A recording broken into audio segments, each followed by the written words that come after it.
ரயில் நிலையங்களில் ஹிந்தி எழுத்துக்கள் அழிப்பு போராட்டம் வலுக்கிறது. பொள்ளாச்சி பாளையங்கோட்டையை தொடர்ந்து சங்கரன் கோவிலில் ஹிந்தி எழுத்துக்களை அழித்த திமுகவினர் போராட்டம்.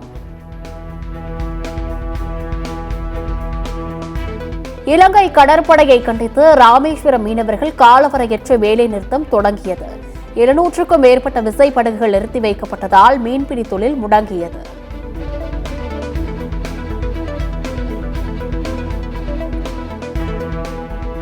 கைது செய்யப்பட்ட ராமேஸ்வரம் மீனவர்கள் 32 பேர் மார்ச் 7ஆம் தேதி வரை நீதிமன்ற காவல்.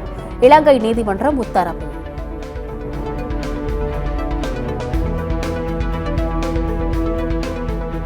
தமிழ்நாடு முழுவதும் 1000 இடங்களில் முதல்வர் மருந்தகங்களை சென்னையில் மு.க.ஸ்டாலின் இன்று திறந்து வைக்கிறார். சந்தை மதிப்பை விட 75% விலை குறைவாக கிடைக்கும்.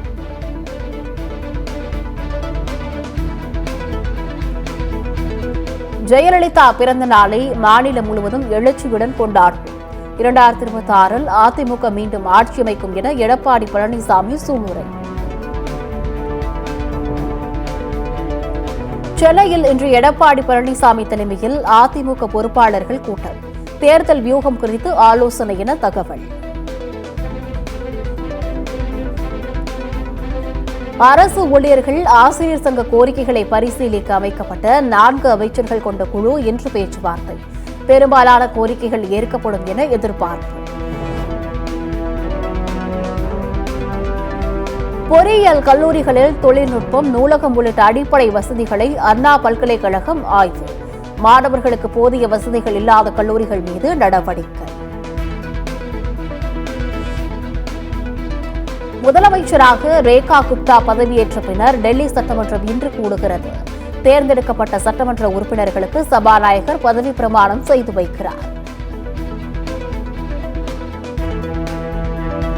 விழுப்புரம் அருகே டிராக்டர் மீது ரயில் மோதிய விபத்தில் டிராக்டர் ஓட்டுநர் கைது. காவல்துறை நடவடிக்கை.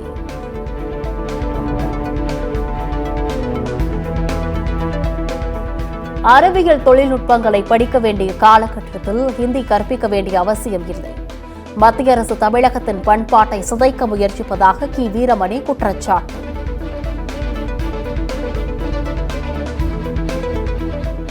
ஆப்கானிஸ்தானில் தடை செய்யப்பட்ட பெண்கள் வானொலிக்கு மீண்டும் அனுமதி. விதிமீறலில் ஈடுபட மாட்டோம் என உறுதியளித்ததை தொடர்ந்து தலிபான்கள் நடவடிக்கை.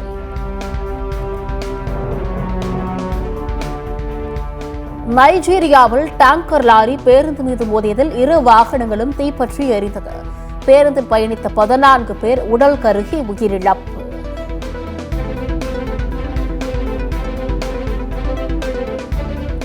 இந்தியாவில் வாக்குப்பதிவை அதிகரிக்க அமெரிக்கா வழங்கிய நிதியை பயன்படுத்தவில்லை. அமெரிக்க நிதியில் 7 திட்டங்கள் நிறைவேற்றப்பட்டுள்ளதாக நிதியமைச்சகம் விளக்கம்.